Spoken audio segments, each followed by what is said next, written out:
We are so pleased to have Leslie Cutler, our psychotherapist, on for our first guest on PCN Life. We welcome her, and we're so glad that we can extend her segment to a little bit longer than the 5 minutes we had before. Thank you, Julie. It's wonderful to be here and to have that little extra time. I appreciate that. It's great. And today we're going to talk about toxic people.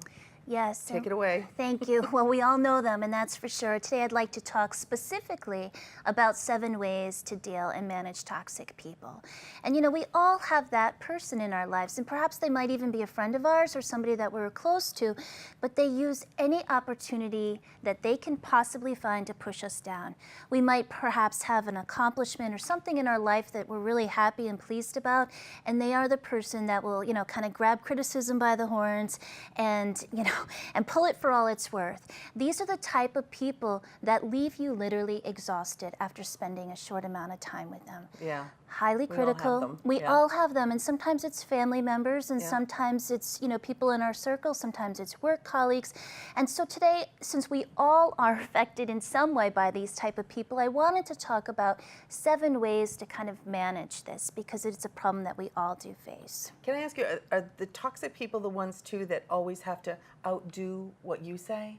I mean, we all have people that do that, right? Right, to kind of one-up you. One-up, and they have the last word. They have, you know, and it usually, it's not because they're evil people. Right. You know, it's just because they're feeling so fragile in themselves and who they are that any opportunity to kind of push themselves up at the expense of everybody else. Pushing you down. And pushing you down is, you know, what they'll do. So we have 7 ways to deal with toxic people. So there's 7. The first one, and this is really for quite extreme cases, is to move on without them. And I know sometimes it's hard to do, but if somebody in your life is creating this environment that's dictating this toxicness and this emotional atmosphere that feels smothering, it almost feels like we're unable to speak when we're around them, sometimes the best thing to do is to really take care of yourself in this, knowing that perhaps there's somebody that can't be in your life. Right. And this might be an extreme example, but sometimes that has to be done. What if it's a relative or someone that you can't actually dismiss totally out of your life? Right, and we'll get to that a little bit further, because that's something that... So when you can, you move on away from them, if at all possible. Right, and create a little bit of your own personal space. Okay. So number 2 is stop pretending that their toxic behavior is okay. And we're all guilty of this. We are all guilty of it. I mean, I had it happen to me yesterday. There was a long line at the supermarket. We were all standing there with our children, and it was the end of the day, so kids were a little cranky. And there was that one person that just went straight up to the front of the line and pushed her cart right in there. And we all have seen that. But what happens in a case like that is we decide, you know what, it's better that I remain polite. And I'm not going to say a word. But what that does in some ways is gives a permission slip to the person who's behaving in this way. You know, so this is where it's stop pretending that this is okay. There's a very gentle way of saying, oh, excuse me, this woman was next in line, or you know, pointing. Did you realize this is where the line starts? Right, exactly. Yeah, the end of the line is back there. Right. You know, there are ways of doing it without kind of compromising who you are. Right. But as long as you're not saying anything, you're acting like their behavior is perfectly fine. Yep. And number 3 is speak up. And again, this all is... You just did. Right, it's kind of standing up for yourself. I mean, there will always be people that will try to pass guilt and belittle you and put blame and that sort of thing. And, you know, it's very important to confront. And I know that, again, that's not always easy to do. But if their behavior is influencing your life on a continuous daily basis, then you have to say something. And sometimes this can be a bit disarming to them. And sometimes when you're in a conversation with them, a way of approaching it might be something like this. You know, listen, I've noticed that you seem really angry right now. Is there something that's upsetting you? Or perhaps even, yeesh, you look a little bit bored. Is this not interested to you, or is what I'm saying unimportant to you? Right. You know, and basically kind of calling them on the carpet in some way. Not necessarily that the behavior will change, hopefully it will, but it's your way of saying, like, this is not okay with me, and I'm going to hold that boundary because that is not acceptable. So you're setting the parameters. You're setting the parameters. Yes. Number 4 is put your foot down.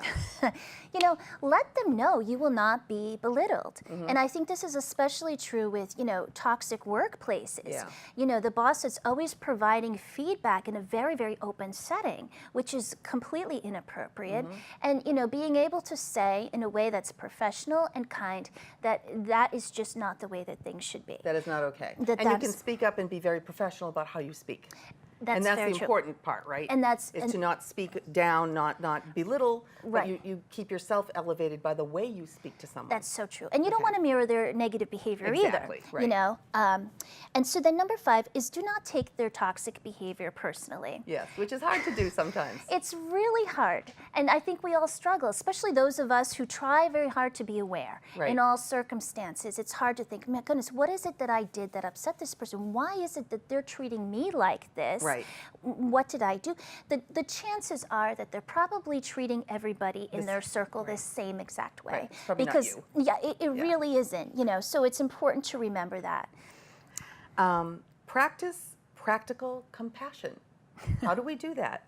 Well, this is hard. You know, we all have times in our lives where things get turned upside down. Right. Perhaps somebody's struggling with a psychiatric illness, a physical illness. Perhaps a family has just gone through some sort of tremendous trauma in a way. You know, we need to give people like that a little bit of room Right. because we all are in those situations. But there are plenty of people in the world that struggle with chronic pain, daily disappointment, you know, the whole 9 yards that are not toxic people. Right. So it's important to kind of separate the behavior from the actual circumstances of what it is that's Right. happening. And if someone isn't consistently toxic in your life, what you're saying is if once in a while they do, then they're not a toxic person. They're just course. going through a toxic situation in their own life. Of course. And you deal with them differently than the person that you know is going to constantly be toxic That's to a you. very good point. Okay. And you're absolutely right in that. Okay. And number 7, and this is the one I preach about often, is really taking time for yourself. And especially if you have toxic relatives Yeah. or people that you can't get out of your life for any particular reason that are Right. there. You know, it's exhausting being the responsible adult 24/7 Yes. and being the one that's holding that boundary. You know, we truly need to take care of ourselves in situations. And, you know, it might even just be a couple minutes away of possibly getting some exercise or just some quiet time of refueling in some way. But this is going to be critical to us in all things. I mean, one thing that I tell my clients often, and I think is a great quote to kind of remember, is don't let toxic people rent space in your head. Raise the rent and get them out of there. Oh, that's a really good point. Don't let toxic people Rent space in rent your space in your head. Raise Yeah. the rent, and have get them out move of there. on. Right, right. Yes. When you're dealing with a toxic situation, whether it's at work or at home or in the supermarket, is it best to take a beat, take a breath, try to consider all the circumstances before you react? It is, if it's possible, but if the behavior is blatant, Yeah. such as cutting and, you know, Sure. or something, most of the time the person is aware that their behavior is unacceptable. Right. And that's when you could say, you know, gently say something. Right. There are times, of course, that we all kind of need to take one for the team, so to Yeah. speak. Right. But Right. they're, you know, we're talking about the people that you really kind of come in contact with on a regular Right, basis, right. and that's where you really need to stand up, to hold that Yeah. boundary. Distance them from your lives because it's just not worth having them in your lives. It's too Yeah. exhausting. It's exhausting, right? It truly Okay. is. All right, great. This was really a great subject, and I think it's a lot to. Whenever you come here, we end up thinking a lot about what you said, and it always comes back to how am I dealing with this? How Yes. am I reacting to this? Because in the end, that's really the only person we can control is It's us. ourselves, right? Right. Absolutely, and that's the only person we're really responsible for, Exactly. too. So, Thank you, Leslie Thank you, Cutler. Julie. It We'll was have you wonderful. again. thank you. Very It was soon. wonderful to be here. Thank you. Great times with Leslie Cutler.